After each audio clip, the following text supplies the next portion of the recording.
O que faz de alguém um ser humano? Esta parece uma pergunta boba. Muitas pessoas iriam rir ao ouvir um questionamento destes. Falariam, mas que pergunta mais sem sentido? O ser humano é um ser humano e acabou?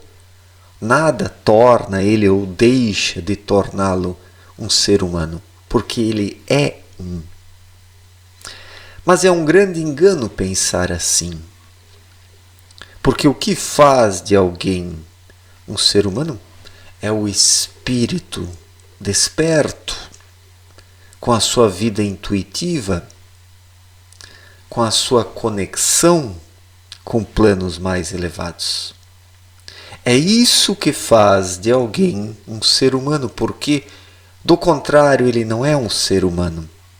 Porque a essência do ser humano está no espírito, que é o núcleo que está dentro da alma e do corpo.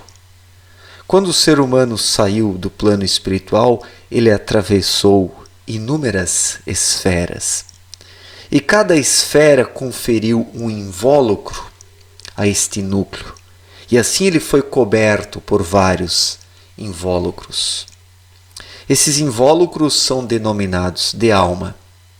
E por fim surgiu o corpo de matéria grosseira densa, durante a gravidez da mãe, para que o espírito com a alma então pudesse encarnar. E o que faz do indivíduo um ser humano verdadeiramente é ter este núcleo que está dentro da alma e do corpo desperto. Onde esse núcleo não está desperto, o indivíduo não é um ser humano, nem podemos chamá-lo de indivíduo. Nem podemos chamá-lo de indivíduo porque está na categoria de animal de rebanho, de sombra da grande massa, que se move de forma pesada em meio à multidão. Infelizmente, a maioria esmagadora desta humanidade materialista, bitolada, dogmática, depravada, insensata, vive nessa condição animalesca de um animal racional, mas que não faz uso do espírito, porque esse lado racional se desenvolveu de forma errada, de forma mecânica. Esse lado racional foi induzido por influências erradas.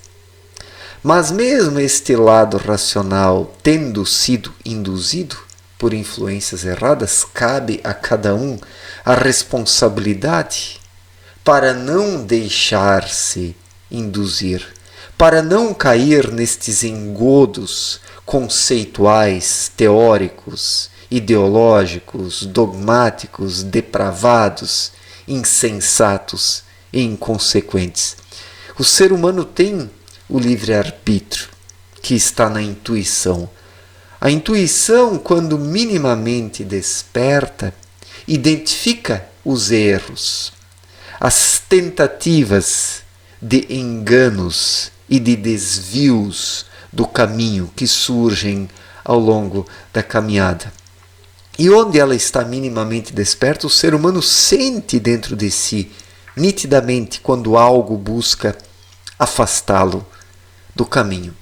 Mas aí surge o problema porque a maior parte das pessoas não presta atenção nessas orientações sutis e interiores. As pessoas estão tão vidradas nos passatempos, nas inutilidades, nos prazeres, nos confortos, que não prestam atenção no essencial, naquilo que realmente precisa ser identificado. Então, por isso, a humanidade se desviou, e quanto mais foi se desviando, mais o espírito foi adormecendo, dentro da alma e dentro do corpo. E por isso, as pessoas, poderia até colocar entre aspas, alguns me chamariam de prepotente, de arrogante, dizendo que estou me colocando acima dos outros, mas é por isso que as pessoas não são seres humanos, em sua maior parte, mas animais de rebanho, que vivem nesta racionalidade programada coletivamente, num rebanho de um lado ou de outro, sem individualidade. Porque onde o espírito não está atuante, não existe individualidade. Existe apenas uma reação apaixonada ou uma reação cega diante dos movimentos externos, dos reflexos, das sombras. A maior parte das pessoas não age, mas apenas reage frente ao que as afeta externamente. As pessoas vivem num reflexo cego e já não intuem. E como não intuem, não podem tomar decisões. E como não podem tomar decisões verdadeiramente, vão se deixando envolver pelas influências externas, porque é mais cômodo. E o fato é este: as pessoas se deixam envolver pelas influências externas e se perdem porque é mais cômodo. É mais cômodo não resistir a toda essa enganação. E quando eu falo de resistir ou não resistir, não me refiro às ideologias políticas, às religiões. As pessoas resistem à direita ou à esquerda, ou às religiões, ou ao ateísmo, ou a isso, aquilo. As pessoas ficam resistindo a essas coisas divididas em seus grupinhos. Não basta resistir a uma partícula, a uma parte. É preciso resistir a tudo isso e nascer para o novo. Resistir verdadeiramente não é ser de esquerda ou de direita, ou ter uma religião, ou ser ateu. Resistir verdadeiramente é ouvir a sua intuição e dizer não para tudo isso e seguir o seu caminho verdadeiramente. Isso é resistir verdadeiramente e não aderir a um dos lados. Ficar aderindo, ficar seguindo cegamente, não é resistir, isso não é uma resistência, é apenas um caminhar em rebanho, um caminhar em grupo, onde uns se encostam nos outros para não cair. É isso que observamos nos diferentes grupalismos. As pessoas são como latas de refrigerante dentro de uma caixa. Uma lata encostada na outra, uma lata escorando a outra. Assim são os grupalismos. Isso não é resistir, por favor. Quem acredita que isso é resistir, ser de esquerda, de direita, ser religioso, ser ateu, quem acredita que isso é resistir, tem uma visão muito pequena da vida e não ouve mais a sua intuição. Está aqui no piloto automático, desta razão que divide tudo em dois lados, criando duas valas comuns, dos dois lados da estrada. O ser humano deve caminhar na estrada, na rua, e não nas valas que ficam dos dois lados. E as pessoas se dividem nas duas valas. Uns rastejam na vala do lado de cá e outros rastejam na vala do lado de cá.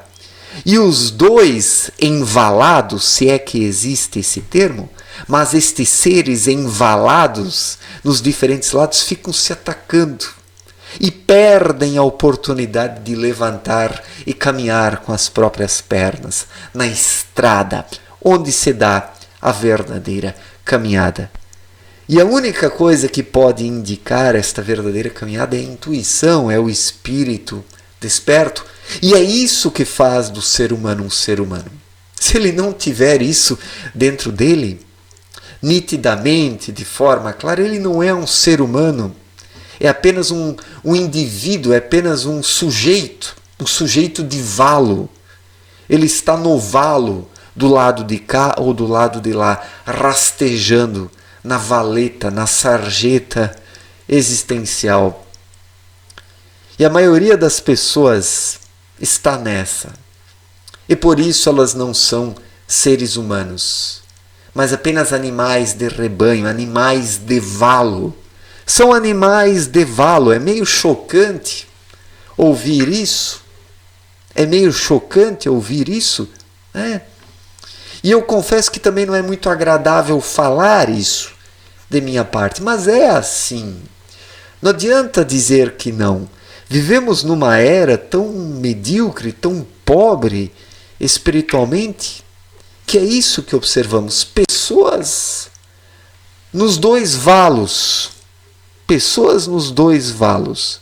Mas não seres humanos verdadeiramente, porque somente o espírito ativo, o núcleo dentro da alma e do corpo, é que faz do indivíduo um ser humano verdadeiramente. Somente o espírito, que é o núcleo, faz do ser humano um ser humano. Do contrário, ele não existe na criação, porque ele não comunga com as energias espirituais, ele não capta as energias espirituais. E quem não capta as energias espirituais não existe para Deus, não existe para a criação, porque não está conectado a nada disso. O ser humano se conecta à criação, à obra de Deus, através da sua intuição. A intuição é a espécie que permite a captação destas irradiações, segundo a lei da igual espécie, explicada por Abdrushim em sua obra Na Luz da Verdade. Para captar, o ser humano precisa fazer uso da espécie adequada que permite a captação, que é o espírito. Sem o uso do espírito, o ser humano não capta nada. Ele vive no piloto automático, no cabeção, em um dos valos, dos dois diferentes lados da estrada, da via, do caminho, e não caminha e apenas rasteja, e isso não faz do ser humano um ser humano, apenas o espírito desperto e intuitivo que permite ao ser humano enxergar o seu caminho e ser verdadeiramente um ser humano. Certo, gente? Muito obrigado pela atenção, um forte abraço para todos e até a próxima. Valeu!